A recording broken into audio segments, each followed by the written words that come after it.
और आप देख रहे हैं एजेंडा एजेंडा में बातचीत कर रहे हैं कि आज जिस तरीके से देर शाम को तेलंगाना को अलग राज्य बनाने का फैसला किया गया है, कांग्रेस वर्किंग कमेटी ने इसको फैसला किया और उसके पहले जो फैसला हुआ है वो यूपीए की जो कोऑर्डिनेशन कमेटी है वहां से फैसला, यानी अब ये रास्ता पूरी तरीके से साफ हो गया है। यूपीए सरकार ने तेलंगाना को अलग राज्य बनाने का फैसला कर लिया है। अब जो बाकी की जो प्रक्रियाएं हैं वो प्रक्रिया पूरी की जाएगी और उसमें कम से कम 7 से 8 महीने का वक्त लग सकता है। हमारे साथ नए मेहमान जुड़ गए, हैदराबाद से हमारे साथ जुड़ रहे हैं कांग्रेस के वरिष्ठ नेता आबिद रसूल खान और साथ ही साथ हमारे साथ जुड़े टीआरएस की नेता कविता राव। कविता, जो तेलंगाना का फैसला है, हैदराबाद को साथ रखने का फैसला किया गया, क्या आप उसके साथ हैं?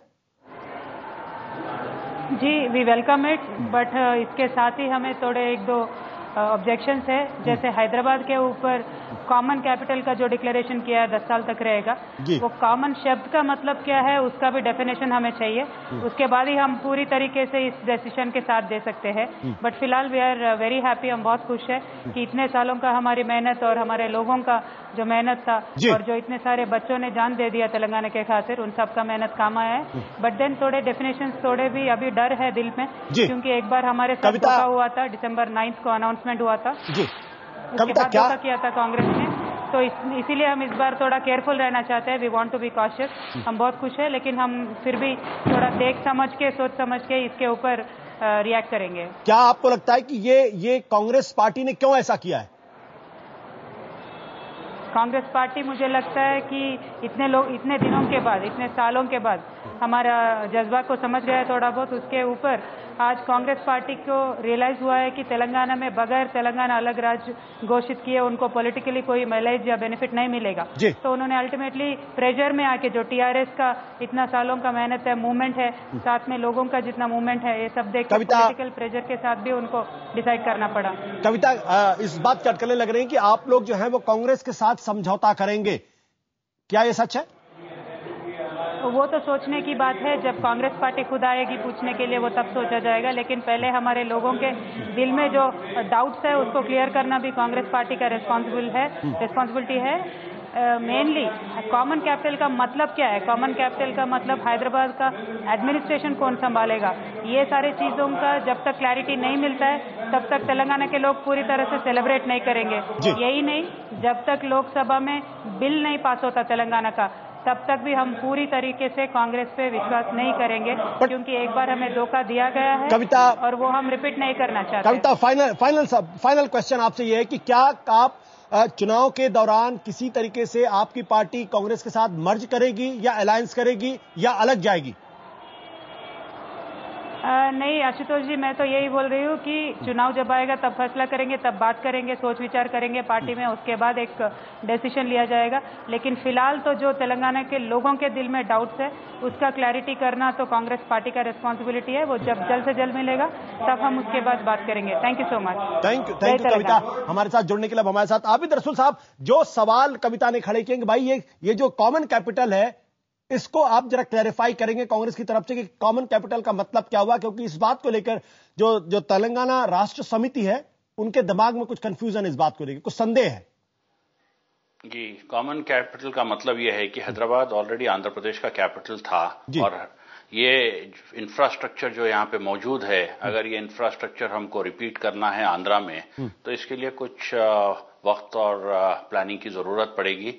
तो जब तक के लिए जो डिसीजन बिल्कुल लॉजिकल है, जो चीज करना चाहिए वही सेंट्रल गवर्नमेंट ने किया है, वही यूपीए सरकार ने किया है कि एक कॉमन कैपिटल होगा जहां से दोनों स्टेट की हुकूमत चलेगी।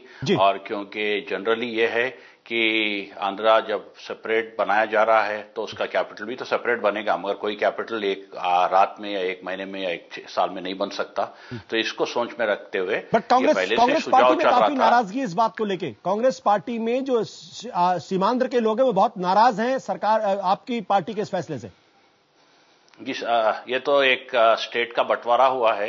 एक घर भी अगर 2 टुकड़ों में बंट जाता है तो वहां पे भी नाराजगी, वहां पे भी दुख होता है। ये तो एक स्टेट का बंटवारा हुआ है, मगर जो भी हुआ है ये काफी सोचने के बाद, काफी चर्चों के बाद, काफी बातचीत के बाद, काफी रिपोर्ट्स के बाद और काफी दोनों पक्ष से अपने अपने रिप्रेजेंटेशन सेंट्रल गवर्नमेंट को, अपोजिशन पार्टी से भी मशवरा किया गया।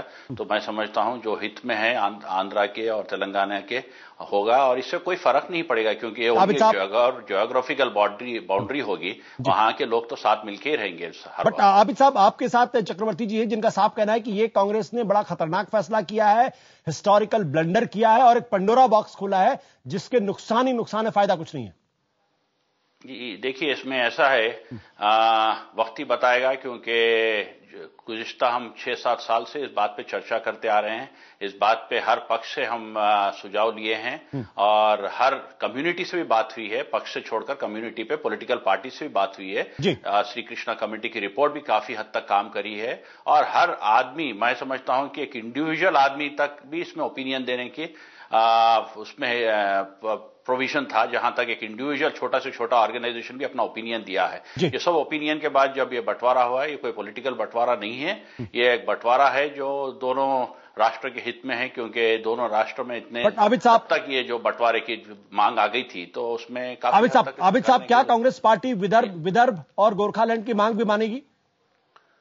देखिए, जहां पे दूसरे स्टेट्स की मांग की बात है वहां पे रीजंस को भी हमको देखना है, किस रीजन से मांग रहे हैं। जो तेलंगाना का जो डिवीजन मांगा गया था वो अंडर डेवलपमेंट पे और यहाँ के ज्योग्राफिकल बाउंड्रीज और ज्योग्राफिकल सिचुएशन को और यहाँ के नेचुरल रिसोर्सेस को देखकर मांगा गया था और इस पे जस्टिफाइड था और ये श्री कृष्णा कमेटी जस्टिफाइड था या पॉलिटिकली आपको सूट करता था, इलेक्टोरली आपको सूट करता था, आपकी हालत वहां पर खराब थी इसलिए आपने तेलंगाना का फैसला किया? आपने पॉलिटिकल मैं नहीं समझता हूं कि कोई भी देश में कोई भी स्टेट अगर बंटवारा होता है तो छोटे से पॉलिटिकल गेन पे इतना बड़ा डिसीजन लिया जाता, क्योंकि पॉलिटिकल गेन एक 5 MP कम या बढ़ के होते हैं तो कोई नेशनल पार्टी को फर्क नहीं पड़ता। यहाँ पे जो डिसीजन लिया गया है वो डिसीजन एक परमानेंट सॉल्यूशन के तौर पे लिया गया है क्योंकि हम 9 साल से हैदराबाद में रह रहे हैं, हम देख रहे हैं कि हालत क्या है यहाँ पे डेवलपमेंट में। आपको लगता है इसके पीछे कोई राजनीति नहीं? क्या आप आबिद रसूल साहब की बात से सहमत है कि इसके पीछे कोई राजनीति नहीं? मैं एक ही सवाल आबिद रसूल साहब से करना चाहता हूं, अगर ये इतना जेन्युइन था, इतना पॉलिटिकल एक्सपीडियंसी थी और समाज के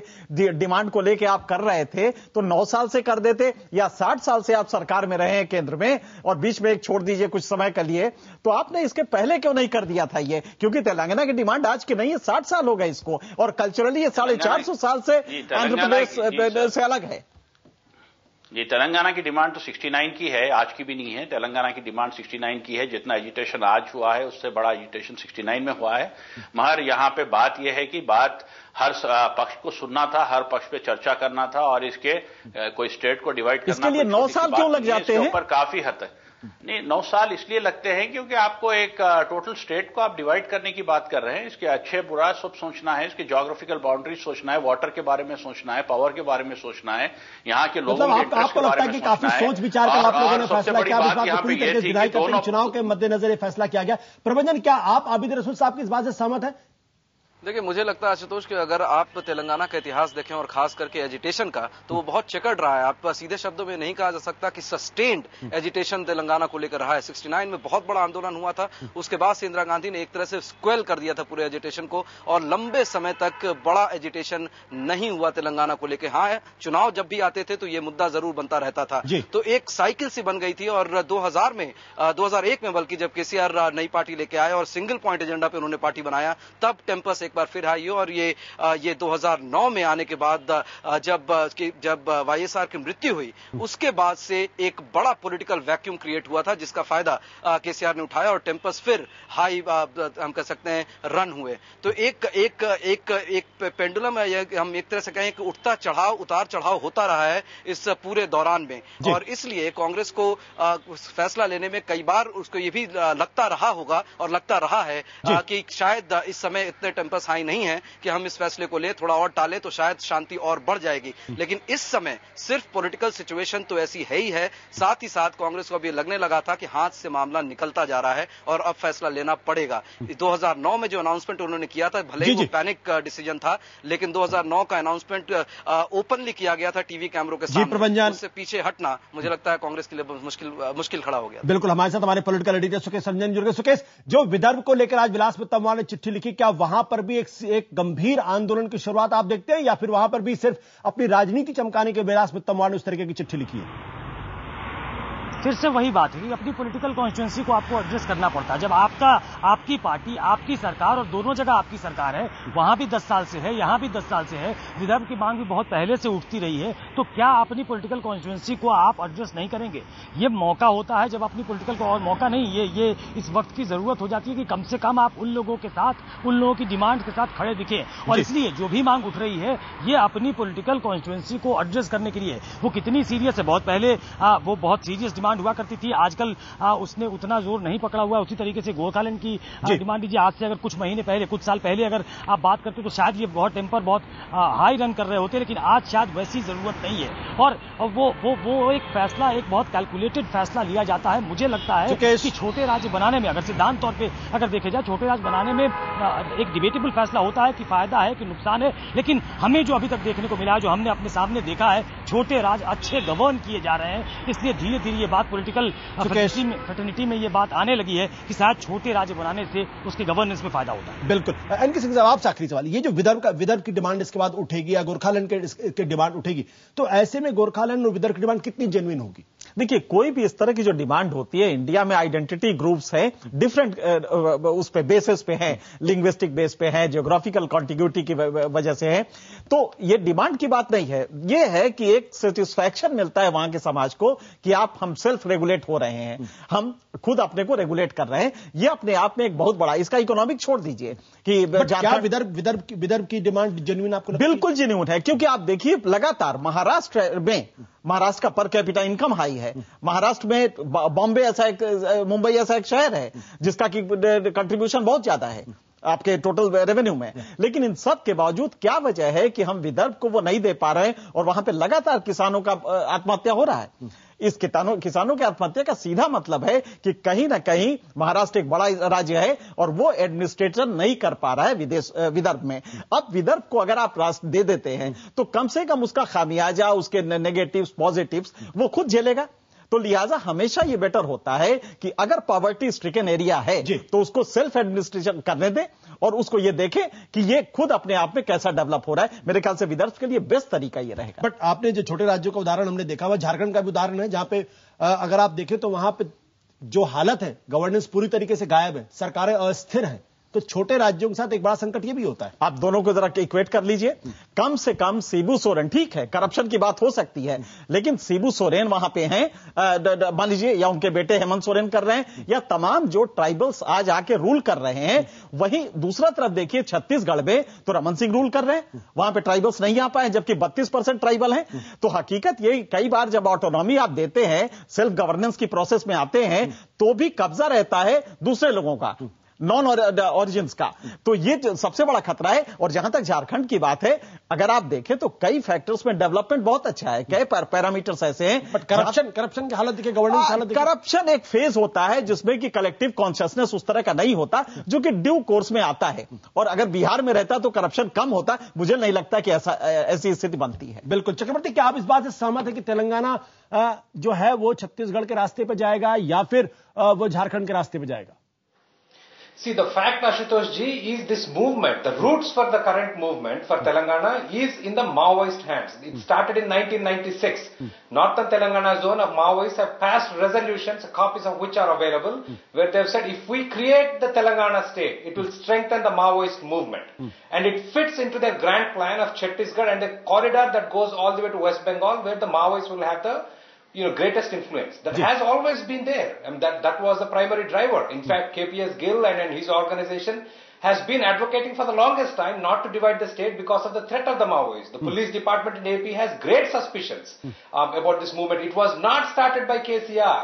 Maoists have passed resolutions 3 years before. The ideological bed for the current movement, आज जो स्टेट को डिवाइड करने का मूवमेंट है, ये पॉलिटिकल है, लेकिन इसका आइडियोलॉजिकल बेस जो है was provided by the Maoists and the leftists. It's been there, it's documented. Abid साहब, क्या ये खतरा है?